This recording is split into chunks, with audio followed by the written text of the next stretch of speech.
Hello, ഈ വീഡിയോയിൽ ഞാൻ ഷെയർ ചെയ്യുന്നത് ഞാൻ കഴിഞ്ഞ ദിവസം ഇഫ്താറിന് വേണ്ടിയിട്ട് റെഡിയാക്കിയ നമ്മുടെ ഒരു പൊട്ടറ്റോ മട്ടൻ കറിയുടെ റെസിപ്പിയാണ്. അപ്പോൾ കഴിഞ്ഞ ദിവസത്തെ എൻ്റെ ഇഫ്താർ പ്രിപ്പറേഷൻ വീഡിയോയിൽ ജസ്റ്റ് ഞാൻ ഈ കറി ഒന്ന് ജസ്റ്റ് ഷെയർ ചെയ്ത് പോയിട്ടുണ്ട്. എന്നാൽ ഇന്ന് ഈ വീഡിയോയിൽ ഞാൻ ഷെയർ ചെയ്യുന്നത് ഞാൻ ഉണ്ടാക്കിയ എൻ്റെ പൊട്ടറ്റോ മട്ടൻ കറിയുടെ റെസിപ്പിയാണ് ഈ വീഡിയോയിൽ ഞാൻ ഷെയർ ചെയ്ത് പോകുന്നത്. അപ്പോൾ പൊട്ടറ്റോയും കൂടെ ചേർക്കുന്നത് കൊണ്ട് തന്നെ ക്വാണ്ടിറ്റി വൈസ് നമ്മൾ ഒരു കുറച്ച് മട്ടനാണ് എടുത്തിരിക്കുന്നത്. പിന്നെ അതിന് വേണ്ടിയിട്ടുള്ള ഐറ്റംസ് എല്ലാം ഞാനിതാ റെഡിയാക്കി വെച്ചിട്ടുണ്ട്. പിന്നെ നമ്മൾ ജിഞ്ചറും ഗാർലിക്കും അതുപോലെ തന്നെ ഗ്രീൻ ചില്ലിയും ഏറ്റവും ആദ്യം ഒന്ന് ക്രഷ് ചെയ്ത് എടുക്കുകയാണ്. പിന്നെ ഞാൻ പൊട്ടറ്റോ ആയിട്ട് 2 ചെറിയ പൊട്ടറ്റോസാണ്, 2 മീഡിയം സൈസ് പൊട്ടറ്റോസ് ആണ് ആഡ് ചെയ്യുന്നത്. അതുപോലെ തന്നെ ഒരു 2 സവോളയും ഒരു ഹാഫ് ടൊമാറ്റോയും കറിവേപ്പില എല്ലാം സൈഡിൽ റെഡിയാക്കി വെച്ചിട്ടുണ്ട്. അപ്പോൾ ഞാൻ എൻ്റെ പൊട്ടറ്റോ മട്ടൻ കറിയുടെ റെസിപ്പി ആണ് ഷെയർ ചെയ്യുന്നത്. അപ്പോൾ വളരെ ടേസ്റ്റി ആയിട്ടുള്ള നല്ല അടിപൊളിയായിട്ടുള്ള ഒരു കറിയായിരുന്നു. അപ്പോൾ ഇഫ്താറിന് വേണ്ടിയിട്ട് ഞാൻ റെഡിയാക്കിയ നമ്മുടെ കഴിഞ്ഞ ദിവസത്തെ കറിയായിരുന്നു. അതുകൊണ്ട് തന്നെ ഇഫ്താർ റെസിപ്പീസ് ഷെയർ ചെയ്യുന്ന കൂട്ടത്തിൽ ഞാൻ കഴിഞ്ഞ ദിവസം റെഡിയാക്കിയ എൻ്റെ കറിയുടെ റെസിപ്പി ഷെയർ ചെയ്യാമെന്ന് വിചാരിച്ചു. അപ്പോൾ എനിക്ക് വേണ്ട. അപ്പോൾ ഇഞ്ചിയും വെളുത്തുള്ളിയും ഗ്രീൻ ചില്ലി അത് ക്രഷ് ചെയ്ത് വെച്ചു. പിന്നെ കുറച്ച് ഒരു 1-2 മണിക്കൂർ മുന്നേ മട്ടനിലേക്ക് കുറച്ച് ചില്ലി പൗഡറും ആവശ്യത്തിന് ഉപ്പും മഞ്ഞൾപ്പൊടിയും കൂടി തിരുമ്മി കുറച്ച് നേരം മാരിനേറ്റ് ചെയ്യാനായിട്ട് വെച്ചു. പിന്നെ ബാക്കിയുള്ള ഐറ്റംസ് എല്ലാം സൈഡിൽ റെഡിയാക്കി എല്ലാം കട്ട് ചെയ്ത് വെച്ചിട്ടുണ്ട്. അപ്പോൾ ഞാനിന്ന് കുക്കറിലാണ് വെക്കുന്നത്. ശരിക്കും പറഞ്ഞാൽ ബീഫിനെ അപേക്ഷിച്ച് മട്ടന് അത്ര വേവില്ല. കാരണം നമുക്ക് കുക്കറിൽ വെക്കണം നിർബന്ധമൊന്നുമില്ല. എങ്കിലും നമ്മൾ കുറച്ച് ഈസി ആയിട്ട് വളരെ പെട്ടെന്ന് റെഡിയാക്കി എടുക്കാൻ പറ്റുന്ന ഒരു പൊട്ടറ്റോ മട്ടൻ കറിയാണ്. അപ്പോൾ കുക്കറിലേക്ക് കൊക്കനട്ട് ഓയിലാണ് ഒഴിച്ചത്. കൊക്കനട്ട് ഓയിൽ ഒഴിച്ചതിന് ശേഷം ഒരു പിടി ഉലുവ ഇട്ടു. ഉലുവ ഇട്ടതിന് ശേഷം അതിലേക്ക് ഉലുവയൊക്കെ ഒന്ന് പൊട്ടിയതിന് ശേഷം അതിലേക്ക് ഇഞ്ചി വെളുത്തുള്ളി പച്ചമുളക് ക്രഷ് ചെയ്തതിട്ടു. പിന്നെ അതിലേക്ക് കറിവേപ്പില ഇട്ട് കൊടുത്തു. പിന്നെ ഇടുന്നത് ഒരു പിടി കൊച്ചുള്ളി എത്രത്തോളം ചേർക്കുന്നോ അത്രത്തോളം ടേസ്റ്റാണ്. ഞാൻ ഒരുപാടങ്ങ് ചേർക്കുന്നില്ല. അപ്പോൾ ഞാൻ കുറച്ച് ക്വാണ്ടിറ്റിയല്ലേ വെക്കുന്നുള്ളൂ. അതുകൊണ്ട് തന്നെ കൊച്ചുള്ളി ആവശ്യത്തിന് ഒരു പിടി കൊച്ചുള്ളി ചേർത്തു. പിന്നെ അതിലേക്ക് ഞാൻ 2 സവോള നീളത്തിൽ കട്ട് ചെയ്ത് വെച്ചതായിരുന്നു, അതും കൂടി ആഡ് ചെയ്ത് കൊടുക്കുകയാണ്. അപ്പോൾ സവോളയൊക്കെ അത്യാവശ്യം വഴണ്ട് വരട്ടെ. അപ്പോൾ ആവശ്യത്തിന് ഉപ്പൊക്കെ ഇട്ട് സവോള ഒന്ന് വഴണ്ട് വരട്ടെ. അപ്പം കുക്കറിലായതുകൊണ്ട് തന്നെ നമ്മുടെ ഈ കറി എന്ന് പറയുന്നത് വളരെ പെട്ടെന്ന് റെഡിയാകും. പിന്നെ വേറൊരു സംഭവം എന്നാന്ന് വെച്ചാൽ ഞാൻ കഴിഞ്ഞ വീഡിയോയിലും പറഞ്ഞതാണ്, ഈ പൊട്ടറ്റോ വലിയ വലിയ പീസസ് ആയിട്ട് കറിയിൽ കഴിക്കാൻ കിട്ടണം എന്നുള്ളവർ മട്ടൻ്റെ ഒപ്പം തന്നെ പൊട്ടറ്റോയും കൂടി ഇട്ട് കൊടുക്കാതെ മട്ടൻ ഒന്ന് വെന്തതിന് ശേഷം മട്ടൻ ഒരു 2-3 വിസിൽ കേൾപ്പിച്ച് വെന്തതിന് ശേഷം കുക്കർ തുറന്നതിന് ശേഷം പൊട്ടറ്റോസ് ഇടാം. ഞാൻ അങ്ങനെ ചെയ്യുന്നില്ല. ഞാനെല്ലാം കൂടി ഒരുമിച്ചങ്ങ് വഴട്ടി കുക്കർ അടയ്ക്കാനാണ് ചെയ്യുന്നത്. കാരണം നമുക്ക് ഇങ്ങനെ വെന്ത് അലിഞ്ഞാലും പ്രശ്നമില്ല. അപ്പോൾ അങ്ങനെ പൊട്ടറ്റോ ശരിക്കും പറഞ്ഞാൽ കഴിക്കാൻ കിട്ടുന്നത് വളരെ ടേസ്റ്റാണ്.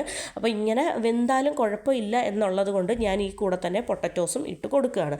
അപ്പോൾ ആവശ്യത്തിന് ഉപ്പിട്ടതിന് ശേഷം സവോളയൊക്കെ അത്യാവശ്യം ഒന്ന് വഴണ്ടതിന് ശേഷം ഞാൻ അതിലേക്ക് ഒരു ഹാഫ് ടൊമാറ്റോ, അത്യാവശ്യം വലിയ ടൊമാറ്റോ ആയിരുന്നു, അതുകൊണ്ട് തന്നെ ഞാൻ പകുതി ടൊമാറ്റോ ചേർത്തു. അതിലേക്ക് മീഡിയം സൈസ് 2 പൊട്ടറ്റോസും കൂടി ആഡ് ചെയ്തു.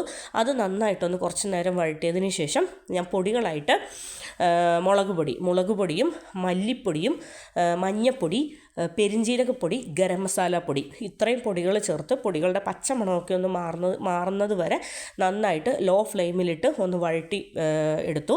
അതിനുശേഷം ഏകദേശം ഒരു ഒരു അര കിലോയുടെ അടുത്ത് ഒരു 1/4 കിലോയ്ക്കും അര കിലോയ്ക്കും ഇടയ്ക്ക് ആ ഒരു ക്വാണ്ടിറ്റിയിലാണ് ഞാൻ മട്ടൻ എടുത്തിരിക്കുന്നത്. അപ്പോൾ മട്ടൻ കുറച്ച് കൂടുതൽ നേരം ഞാൻ മാരിനേറ്റ് ചെയ്ത് വെച്ചായിരുന്നു. മുളക് പൊടിയും മഞ്ഞൾപ്പൊടിയും ഉപ്പും ചേർത്ത് കുറച്ച് കൂടുതൽ കൂടുതൽ നേരം മാരിനേറ്റ് ചെയ്ത് വെച്ചായിരുന്നു, അതിൻ്റെ ഉള്ളിലോട്ടൊക്കെ എരിവ് പിടിക്കാൻ വേണ്ടിയിട്ട്. ഇനി ഇതാ ഞാൻ എല്ലാം കൂടെ ചേർത്ത് നന്നായിട്ട് പൊട്ടറ്റോസും മട്ടനും ടൊമാറ്റോയും നമ്മുടെ സവോളയും ഉള്ളിയും പിന്നെന്താ ഇഞ്ചി വെളുത്തുള്ളി പച്ചമുളക് ക്രഷ് ചെയ്തതും എല്ലാം കൂടെ ചേർത്തിട്ട് ഞാൻ കുറച്ച് നേരം നന്നായിട്ട് ആ വെളിച്ചെണ്ണയിൽ ഒന്ന് വഴറ്റി ഒരു 5 മിനിറ്റ് 10 മിനിറ്റ് വഴറ്റി. ഇനി നമ്മൾ ചെയ്യാൻ പോകുന്നത് ദാ കെറ്റിലിൽ നന്നായിട്ട് ചൂടാക്കിയ വെള്ളം ഉണ്ടായിരുന്നു. നമുക്ക് എത്രത്തോളം ഗ്രേവി വേണോ അത്രത്തോളം വെള്ളം ചൂടുവെള്ളം ഞാൻ ഒഴിച്ചു കൊടുത്തു.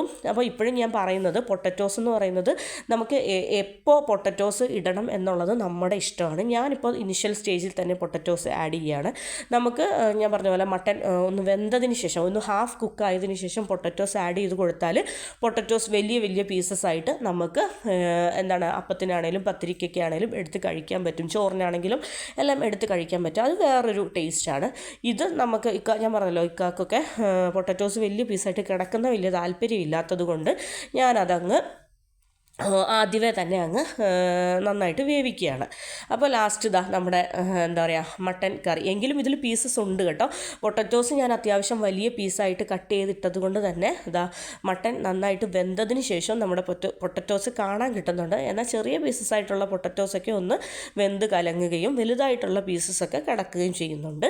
അപ്പോൾ അതാ ഞാൻ ആ കുക്കറിൽ നിന്ന് മാറ്റി ഒരു പാനിലേക്ക് നമ്മുടെ എന്താണ് മട്ടൻ പൊട്ടറ്റോ കറി മാറ്റിയിട്ടുണ്ട്. അപ്പോൾ ഇത് നമ്മൾ നോമ്പൊക്കെ തുറന്നതിന് ശേഷം നമ്മുടെ ഇഫ്താർ രാത്രി ഒരു 9:30 10 ആയ സമയത്തായിരുന്നു നമ്മുടെ പ്രയറും കാര്യങ്ങളൊക്കെ കഴിഞ്ഞിട്ട് നമ്മൾ ഫുഡ് കഴിക്കാൻ വേണ്ടിയിട്ട് സെർവ് ചെയ്യണം. ഞാൻ ടേസ്റ്റ് നോക്കി, അത്യാവശ്യം നല്ല ടേസ്റ്റ് ഉണ്ടായിരുന്നു.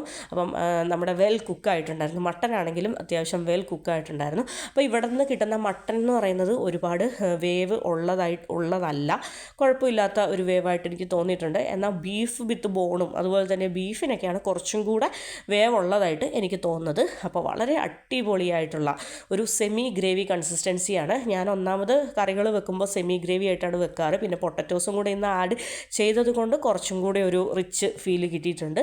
അപ്പോൾ ഇതാണ് നമ്മുടെ ഇന്നത്തെ രാത്രി നമ്മൾ കഴിക്കാൻ വേണ്ടിയിട്ടുള്ള നമ്മുടെ ഇഫ്താർ സ്പെഷ്യൽ ഡിഷസ് എന്ന് പറയുന്നത് പൊട്ടറ്റോ പൊട്ടറ്റോ മട്ടൻ കറിയും അതുപോലെ തന്നെ നൈസ് പത്തിരിയുമാണ്.